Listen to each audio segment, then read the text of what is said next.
नहीं बोला, पुरातात्विक विभाग भी बोल रहा है। यहाँ पे उसका आधार है अनुसूचित क्षेत्र में कौन कौन से एक्ट लागू नहीं होते, यदि है तो उसको संशोधन करना पड़ता।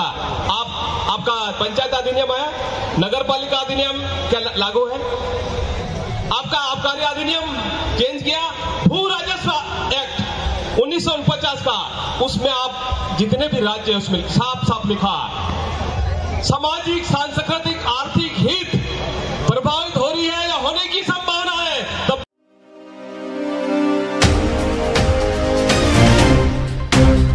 पूजा स्थलों का संरक्षण लेके आ रहे हैं आप बेन सिंह मसानिया जी।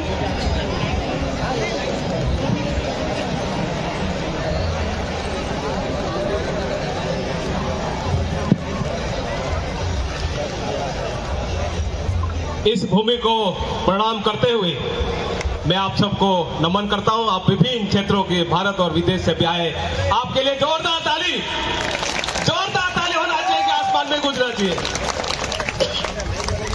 हम इस देश के मालिक हैं कि नहीं?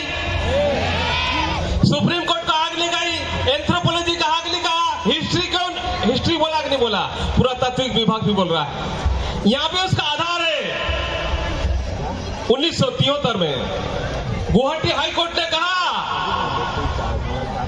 कास्टमरी law, indigenous people is a customary law संहिता मत करो, क्योंकि आदिवासी क्षेत्र में लॉ का डिसीजन सही नहीं हो रहा। ये एक एक व्यक्ति को मालूम होना चाहिए कि हमारी कास्टमरी लॉ है, और ये शेड्यूल एरिया अनुसूचित क्षेत्र में कौन कौन से एक्ट लागू नहीं होते, यदि है तो उसको संशोधन करना पड़ता।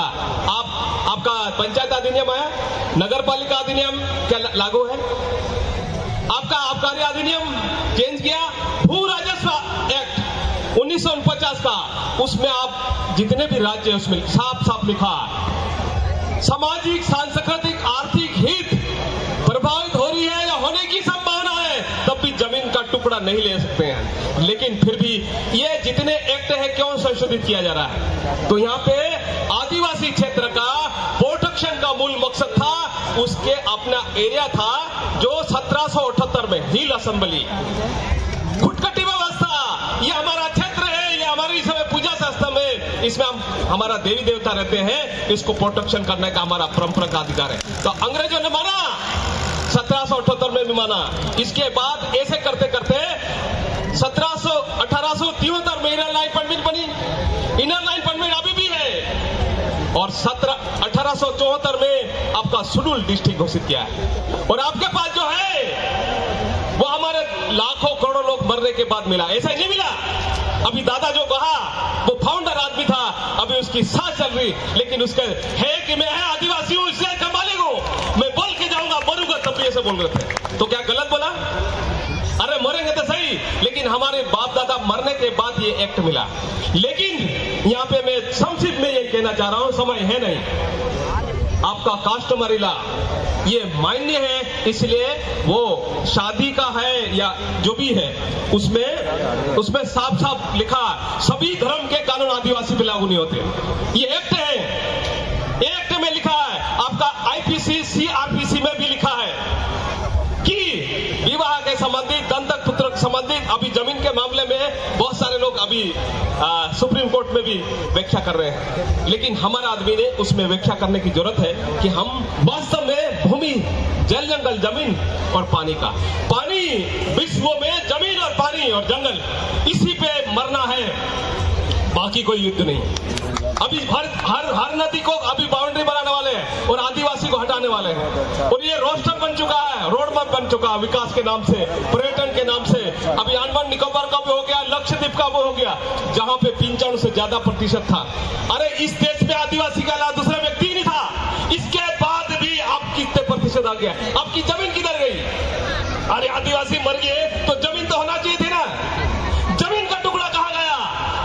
जयपाल मुंडा ने संविधान सभा कहा I am a hunter, I am a शिकारी, हम कुछ भी नाम रखो, मैं आदिवासी हूं, indigenous people of the India. उसने एक एक शब्द को डिफाइन किया जयपाल मुंडा ने, लेकिन जयपाल मुंडा के बारे में जानते नहीं। वो हॉकी का पहला कप्तान भी था, बिलियर्ड का भी था, एशिया में भी था और अफ्रीका में भी था, और ये जो डर्बी और मोहन बागान और सबका संस्थापक था। आप यहाँ पे ये भी बात है कि हम सब लोग मिलकर हमारे जो देवी स्थल है, यदि वो चले गए, आपको डिफाइन कौन करेगा? आपकी कल्चर नहीं होगी तो डिफाइन क्या करेगा? आपका कस्टमर ला, आपका जो रूढ़ी गतिविधियां है, यदि वो भी नहीं होगी तो आप क्या डिफाइन करोगे? आप इस देश का मालिक है। और पूरी दुनिया कह रही, यूनाइटेड नेशन कह रहा कि आदिवासी कल्चर से ही पूरी दुनिया में हवा पानी मिलेगा। अभी कोरोना वायरस आया था कि नहीं आया? आया कि नहीं आया? लेकिन आदिवासी पद्धति से सब लोग जिंदे हो रहे थे।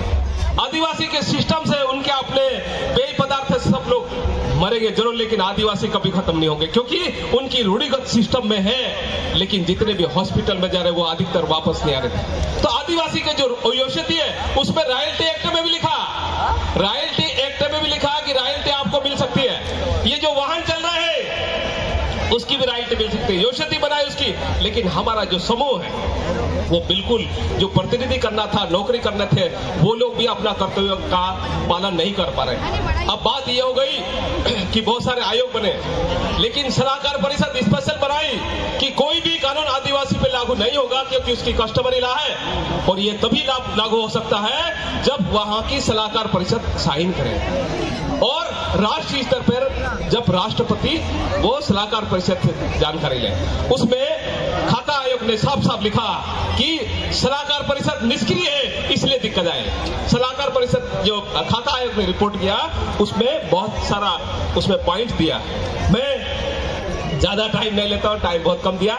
तो मैं आप सबको यही कहना चाहता हूं कि हमारे जो परंपरागत देवी स्थल है वो 27,000 से अधिक ऐसे दूसरे लोग ने ले लिया है, और जो लोग कब्जा कर लिया वो जमीन के भी साथ में ले जा रहे हैं। तो आप आपकी कल्चर, आपके देवी स्थल, आपकी भाषा, आपकी सामाजिक, सांस्कृतिक, आर्थिक हित, और आपका जो पानी और सब जो कस्टमरी लॉ है, पानी में पेशाब नहीं करना, थूकना नहीं है, हमारे जो सिस्टम है उसको फॉलो नहीं किया तो एक दिन सर्वे करेंगे कंपनी से, आपको खत्म कर देंगे।